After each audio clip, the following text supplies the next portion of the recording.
So I've been using these Matfer carbon steel pans for the last few weeks now, and I'm very impressed with the pans.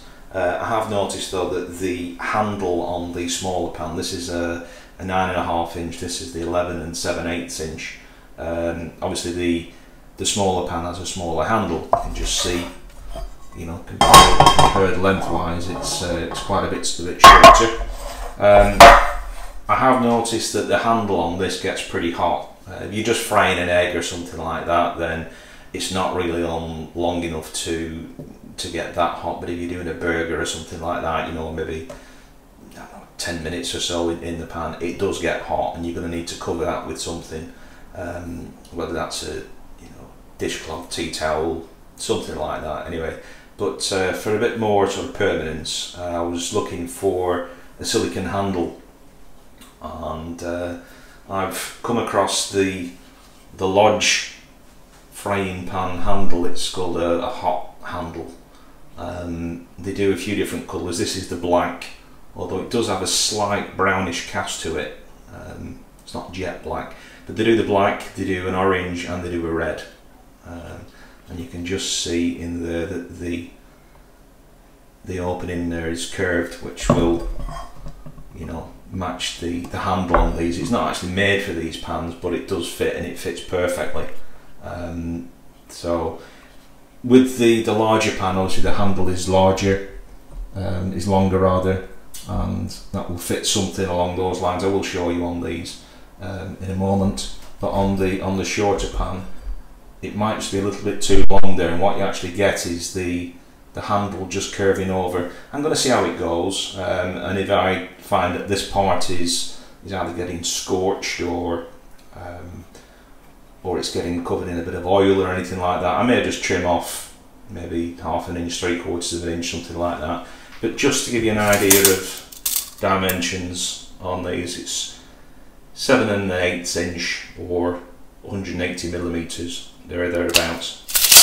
So it's a decent size, fairly weighty. It's about 130 grams is what I weighed it at. It's a slight bulge in the middle there, but I will show you fitting on both of these, and you will not so much see me struggle, but it is fairly tight to get on. So this is something that you are going to want to put on and probably leave on, and not start, you know, taking it off and on each time you cook. So I'll first show you on the larger pan. So we're going to make sure that we've got the Lodge writing facing up.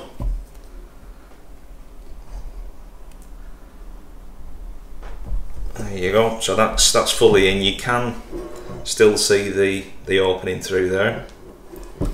So that's as far on as that's going to go.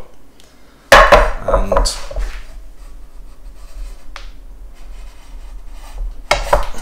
see, it's a bit of a struggle to get off on the smaller pan.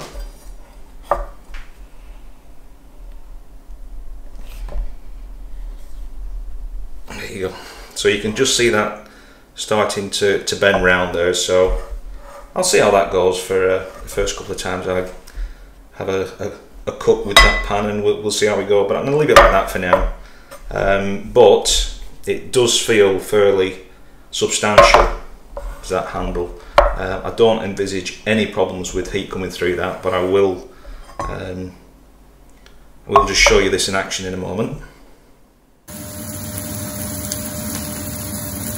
Okay, so I decided to cut a little piece off the end of the handle, just make it look a little bit neater, just at the edge there. So it's probably about 1/2 inch I've just cut off this.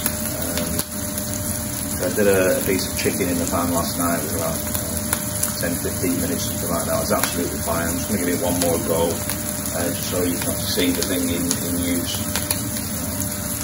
You can feel that part of the pan is hot there. It's been on for maybe 2 or 3 minutes. Nothing on the handle at the minute.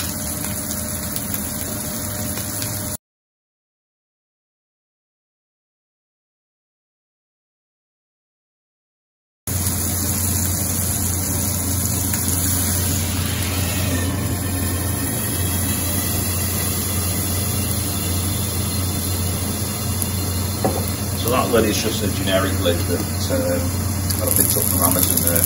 Just had a little bit of little bit of water to try and create some steam, and then it can melt the cheese. It's no problem with the handle at the minute. You feel it's slightly warm, but it's certainly not uncomfortable. It's just a little bit warm there. So that's where you hold the handle, not a problem at all. So I'm going to call that candle a winner for that pan.